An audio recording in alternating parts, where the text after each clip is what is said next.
Welcome back, Peloton. Today we are going to continue what we were doing with gene expression, that is making a protein from a genetic code of DNA, right? So DNA to RNA to protein. So today we're going to do translation. We're going to discuss translation. Last time we talked about transcription, which is the first part. So today is all about translation. So let's start writing. Okay, so we have RNA to protein. So in these three steps, DNA to RNA and RNA to protein are two steps. We are talking about the RNA to protein step. So that RNA has been made in the nucleus. It goes out into the cytoplasm, and it is going to be turned into a protein, which is an amino acid chain. All right, some key things about this that we're going to go over is that a ribosome is what reads this strand of RNA. There's the RNA. tRNAs are essential in carrying. So here is the tRNA, and it carries amino acids to the ribosome. And then the amino acids themselves, those are the pieces that make up a protein. Okay, so our goal is to put those amino acid pieces in some particular order in a chain that will be the protein. So let's write that. The process of making a protein from the mRNA code, and this also occurs in the cytoplasm. All right. Pause if you need to. Moving on. Okay, so before we get into this, what we need to learn is how the ribosome actually reads the mRNA. Okay, so here is our RNA. So I just want to remind you, it is single-stranded. So here we see one single strand. And the other thing that we note is that it has U's. It does not have T's on it. Okay, so if we think of the RNA as a message, or a sentence, then we can break that sentence down into words, and our words are called codons. And it is a set of 3 RNA letters is one codon. And each codon gives us a different amino acid. Okay, so RNA, codon 1, gives us an amino acid. And then codon 2, this is going to give us a different amino acid. And codon 3 codes for a different amino acid. And you get the picture. Okay, so this step here is translation, right? So going from the RNA to protein, and it really is like translating. In fact, we need this code here in order to get from the language of nucleic acids. So nucleic acid, which is DNA and RNA, to protein. Okay, so these are two completely different languages. And if we continue our metaphor from yesterday, nucleic acids, we said this is like, or let's say this is RNA specifically. Okay, this is like UK English. Okay, just slightly different than our English. And if we went from UK English to a protein, that would be like going to a completely different language. Okay, so that would be like going from English to Spanish. When we're doing translation, it's like English to Spanish. Okay, you know what? Just to complete this, hold on. What we did yesterday was we said nucleic acid. So DNA, which is a nucleic acid, goes to RNA, but DNA was like just like American English. So this step was transcription, and this step is translation. That's what we're doing now. So what I'm saying, in order to go from English to Spanish here, UK English to Spanish, we need like an actual code that tells us how to read the RNA to get it into the protein. And so that is what we have here with this huge box. So what you'll see is that you can take a codon and look it up in this chart. And so what we do is we take the first letter. So let's look at codon 1. We have A. So we're going to go A. And then we look at the second letter, which is U. So here, A, U. And this is kind of like playing Battleship. So A and U match up to this box here. And then G, the third nucleotide, is right there. So we find AUG. And that is the amino acid methionine, MET. Okay. Let's just look up the second one. For practice, ACG. So we got A, and then we go to the C up here. And then we find the G, it's right there, THR, Okay. You could just search the whole box, but there's 64 of them, so I don't think you want to do that. So the second one is THR. So if you learn how to use the first, second, third nucleotide thing on the genetic code, that will be a lot easier for you. Okay. So we'll have more practice coming up. Oh no. It says the genetic code is organized in groups of 3 called codons, and each codon codes for an amino acid. So if you can see that, let's write it. I'll try to erase what I had over there. There we go. So let's get those things down.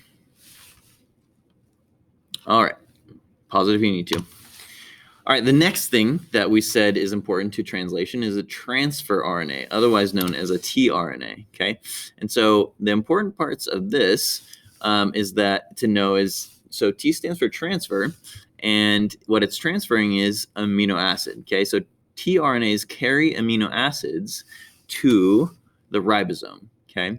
And they carry them there, and they help to put them in the right order. And how we do that is at the bottom of the tRNA strand, right? This is just a strand of RNA, and at the bottom we have these 3 specific letters, and this is called an anticodon. And so that's going to match up with the codon on the mRNA. If that sounds confusing, it will make more sense when I show you a picture next, okay? So get that down too.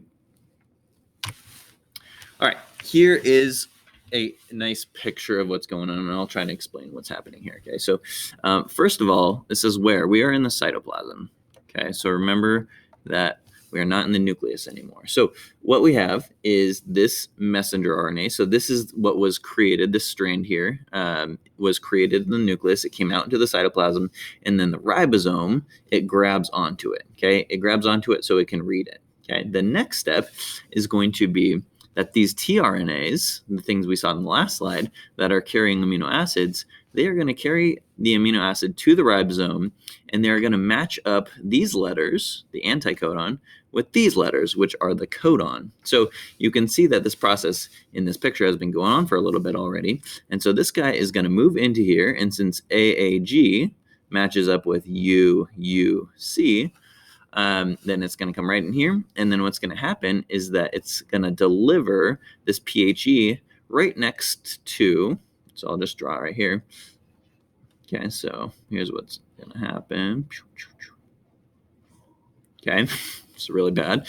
But this PHE is going to come in right there, and then they're going to attach. Okay, and so now we have added an amino acid to this growing chain. When this one, so over here, they are leaving on this side. Okay, so this one you'll see has already dropped off its amino acid. It is empty. It will go get another amino acid so it can come back to the RNA, back to the ribosome, and add another one when its time is necessary.